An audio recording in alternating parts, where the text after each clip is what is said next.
शाखा प्रमुख था केवल, तो मैं उस टाइम पे अगर एम्बुलेंस ले सकता हूँ और 7-8 साल चला सकता हूँ फ्री चार्ज में।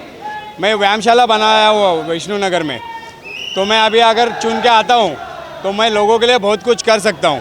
मी तेच मगाशीच आता सांगितलेलं, पक्षात 1-2 हरामखोर लोक आहेत ज्यांना मला वर चढताना बघायचं नाही आहे आणि मग त्यामुळेच मला मागच्या वेळेला पक्षातून काढलं। परंतु पक्षातून काढल्यानंतर पण मी अनिल देसाईंचं काम केलं, पक्षाचं काम केलं।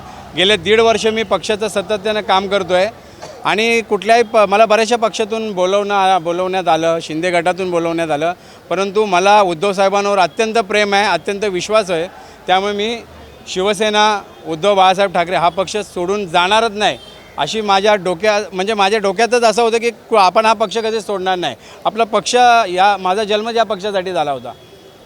परंतु आता ज्यावेळेस मी पक्षातला पहिल्यांदा कधी मी साधं पदसुद्धा कधी घेतलं नाही, वरचं पद कधी मागितलंच नाही कुठलं। फक्त वेळ लागलं होतं की संघटनेचं काम करायचं, मराठी माणसासाठी काम करायचं, सर्व धर्मीयांना एकत्र घेऊन काम करायचं।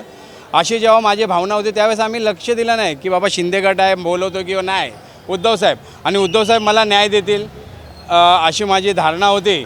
परंतु तसं झालं नाही। अनिल देसाईंनी माझा गेम केला असं मी सांगेन। मी पक्षाचा सामान्य कार्यकर्ता आहे आणि आम्ही ग्राउंड लेवलला लोकांमध्ये जाणारा कार्यकर्ता आहे, घरोघरी जाऊन कामं करणारा कार्यकर्ता आहे। हे या पक्षामध्ये सगळ्यांना माहिती आहे, या विभागामध्ये सगळ्यांना माहिती आहे। आताचा जो विभाग प्रमुख आहे याला भीती अशी होती की जर हा नगरसेवक निवडून आला तर माझं काही खरं नाही, या विभागामध्ये मला कुत्र पण विचारणार नाही।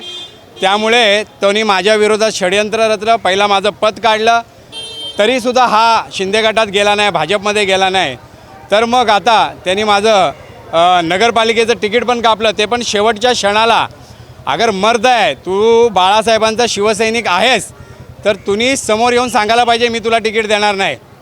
परंतु ह्या लोकांनी असं केलं नाही। अनिल देसाईंनी पण मला सांगितलं तुझं नाव मी उद्धव साहेबांना सांगितलं, उद्धव साहेबांनी सांगितलं की तुलाच द्यायची आहे, कारण तू 21-22 वर्षापासून तू काम करतोय।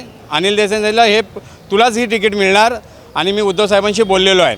काल सुबोध आचार्यांनी उद्धव साहेबांना फोन केला की विजय नागावकरबद्दल साहेब त्याला तिकीट देणं लय गरजेचं आहे, कारण तोच त्या ठिकाणी निवडून येऊ शकतो। त्यांनी 22 वर्ष त्या ठिकाणी 21-22 वर्ष काम करतोय। तर उद्धव साहेब बोलले तुम्ही जर गॅरंटी घेत असाल तर मी विजय नागावकरला मिसेसला त्यांचे तिकीट देतो, असं त्यांचं फोनवर संभाषण झालं, त्याला पाठवून द्या बोलले। परंतु अनिल देसाईंनी सांगितलं की मी फोन केल्यानंतर तुम्हाला बोलवतो। आणि आम्ही दुपार झाली, 2 वाजले, त्यांना फोन करतायत सुबोधजी की पाठवू का? ते बोलतात नाही इथे खूप गर्दी आहे, जे प्रॉब्लेम्स बरेच एक ठिकाणी 4-4 फॉर्म आहेत त्यांना आम्ही शॉर्ट आउट करतो आहे, तुम्ही नंतर या। परत संध्याकाळ झाली, आम्ही परत फोन करतो आहे, ते बोलतात नाही थोडा उशिराने या, आम्ही फोन करू। 8 वाजले 9 वाजले तरी ऐकत ना, शेवटी यांना बोललो चल आपण जाऊया बंगल्यावर। आम्ही बंगल्यावर गेलो, त्या ठिकाणी बसलो, त्या ठिकाणी आम्ही 2 वाजेपर्यंत बंगल्यावर थांबलो। या लोकांनी 11:30 वाजता विभाग प्रमुखांना फॉर्म दिला अनिल देसाईंनी आणि आम्हाला सांगत राहिले की मी करतोय तुझं होईल, असा आमच्याबरोबर विश्वासघात झाला। आमच्या निष्ठाला त्यांनी आमची निष्ठा हारली त्यांच्यासमोर आणि हारली म्हणून आज एक स्वाभिमानी बाळासाहेबांचा शिवसैनिक बाळासाहेब बोलले अन्यायाविरुद्ध लढायचं, मला जो अन्याय झाला त्याच्या विरुद्ध मी आज लढतोय आणि मी जिंकल्याशिवाय राहणार नाही। एक विषय असा आहे की तुमच्या संगती जे अन्याय झाला ते भरपूर शिवसैनिक आहेत, त्यांना पण पदवरून काढलं गेलं, असं किती लोक आहेत? असे अनेक लोक आहेत। आम्ही एका वेळेला अनिल देसाईंच्या वेळेला आपली स्वतःची लॉबी उभा करताय का? 100% विभाग प्रमुख जो आहे हा 1 नंबरचा हरामखोर विभाग प्रमुख आहे आणि तो स्वतःची लॉबी उभी करतोय।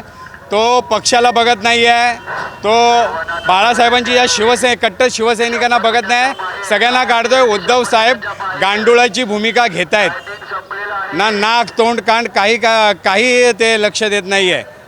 त्यांनी लक्ष द्यायला पाहिजे। आम्ही पण जीवाचं रान केलेलं आहे, आम्ही उद्धव साहेबांना मानतो, बाळासाहेबांना मानतो, परंतु अशी भूमिका ही चुकीची भूमिका आहे, ही शिवसेनेसाठी हानिकारक भूमिका आहे। या बाडग्याला वेळेवर आम्ही धडा शिकवणार, त्याशिवाय आम्ही गप्प बसणार नाही। आम्हाला कधीच आवडलं नसतं की शिवसेनेच्या विरोधात राहावं। 22 वर्ष आम्ही कधी अपेक्षा केली नाही, आता कशाला करणार, परंतु या बाडग्यामुळे आम्ही ही अपेक्षा करतोय। अरे विजूभाई अंगार है, बाकी सब बंगार है। विजूभाई अंगार है, बाकी सब बंगार है। मध्ये प्रमोद शिंदे स्वतः चुनाव लढतात, तुमची काय भूमिका आहे पुढे? आमची भूमिका आहे त्यांनी तिथे लढावं. तिथल्या शिवत तिथे त्यांनी काहीच कामं केलेली नाही. हा रिपोर्ट वरपर्यंत आहे तरी त्याला तिकीट दिलेली आहे. त्याचं तिथे टांगापलटी होणार, त्याचा पानिपत होणार.